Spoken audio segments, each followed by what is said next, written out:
Welcome to TSAT. పోటీ పరీక్షలకి prepare అవుతున్న అభ్యర్థుల కోసం ప్యూర్ మ్యాథ్స్ అనే సబ్జెక్ట్లోంచి మనం జామెట్రీ అనేది డిస్కస్ చేస్తూ ఉన్నాం. సో ఈరోజు మనము డిస్కస్ చేయబోయే అంశం క్వాడ్రిలేటర్స్, చతుర్భుజాల గురించి డిస్కస్ చేద్దాం. చతుర్భుజము అని అంటే 4 భుజాలు కలిగిన ఒక సరళ సమృత పటాన్ని చతుర్భుజంగా పేర్కొంటాం.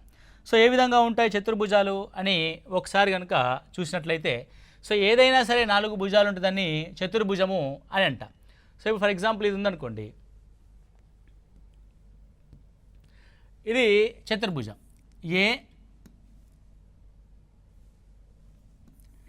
ఏ బి సి డి అనే 4 భుజాలు కలిగిన ఇదొక చతుర్భుజము. So A B B C C D A D అనేటి 4 భుజాలు.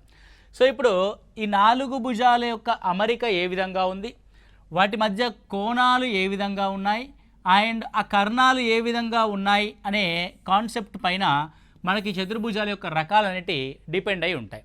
సో మొదటిది ఓన్లీ చతుర్భుజం అని అంటున్నాం మనం. సో చతుర్భుజం అంటే సాధారణంగా 4 భుజాలు, 4 కోణాలు, 4 కర్ణాలు ఉంటాయి. 4 భుజాలు, 4 కోణాలు, 4 కర్ణాలు ఉంటాయి. అదేవిధంగా కర్ణాలు ఖండించుకుంటాయి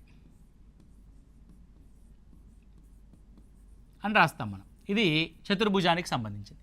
సో నేను ఒక చతుర్భుజాన్ని ఏం చేస్తాను అంటే, ఒక జత ఎదుటి భుజాల్ని సమాంతరం చేస్తా. ఒక జత ఎదుటి భుజాల్ని సమాంతరంగా తీసుకుంటాను. సో ఒక జత ఎదుటి భుజాల్ని సమాంతరంగా తీసుకుంటాను. సమాంతరం యొక్క గుర్తు ఈ విధంగా ఉంటుంది. సో ఏబి అండ్ సిడి కనుక గమనిస్తే, so A B is parallel to C D. So ఒక జత సమాంతరం అయ్యాయి. ఒక జత సమాంతరం అయితే ఏమవుతుందో మీకు తెలుసు ఆల్రెడీ. సో ఇవి అసమాంతరంగా ఉన్న భుజాలు. సో ఇది ఇక్కడ ఏ వద్ద కోణము, ఇది డి వద్ద కోణం. సమాంతర భుజాల్లో, సమాంతర రేఖలలో తిర్యక్ రేఖకి ఒకే వైపు ఉన్న కోణాల మొత్తము 180 డిగ్రీలు. ఆల్రెడీ మనము రేఖలు మరియు కోణాలకు సంబంధించిన విషయాల్లో చూసాం. So angle A plus angle D is equal to 180 degrees. అదేవిధంగా ఇది కూడా తిర్యక్ రేఖకి ఒకే వైపు ఉన్న కోణాలు సంపూరకాలు అన్నాం మనం. Angle B plus angle C is equal to 180 degrees, right. So ఒక జత సమాంతరంగా ఉన్న చతుర్భుజము, దీని ట్రెపీజియం అని అంటాం. దీని యొక్క పేరేంటండి? ట్రెపీజియం. Okay, clear. ఇప్పుడు దీంట్లో ఏసీ అనే ఒక కర్ణం ఉంది అండ్ బీడీ అనే మరొక కర్ణం ఉంది. ఏసీ మరియు బీడీలు ఓ వద్ద ఖండించుకుంటాయి. ఏసీ మరియు బీడీలు ఓ వద్ద ఖండించుకుంటాయి. ఖండించుకున్నప్పుడు ఏ విధంగా ఖండించుకుంటాయి అని అంటే, ఒకే నిష్పత్తిలో ఖండించుకుంటాయి.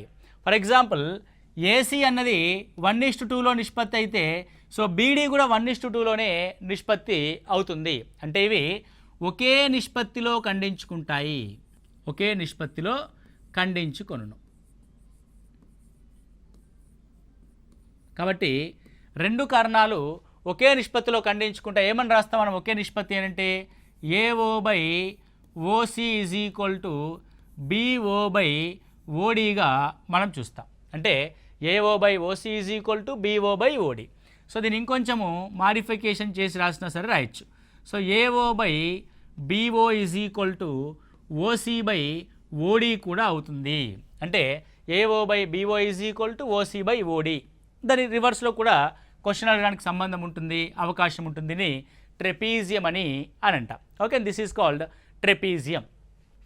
ఇప్పుడు మనం ఏం చేసాం? ట్రెపీజియంలో ఒక జత మాత్రమే సమాంతరం చేసాం. ఇప్పుడు ఏం చేస్తానంటే 2 జతల్ని సమాంతరం చేస్తా. ఓకే, సో 2 జతల్ని కనుక సమాంతరం చేస్తే అది ఏ చతుర్భుజం ఏర్పడుతుందో ఒకసారి చూద్దాం. సో 2 జతలు సమాంతరంగా ఉన్నాయనుకోండి, అది మనకి ఇప్పుడు ఇది ఏ బి సి డి.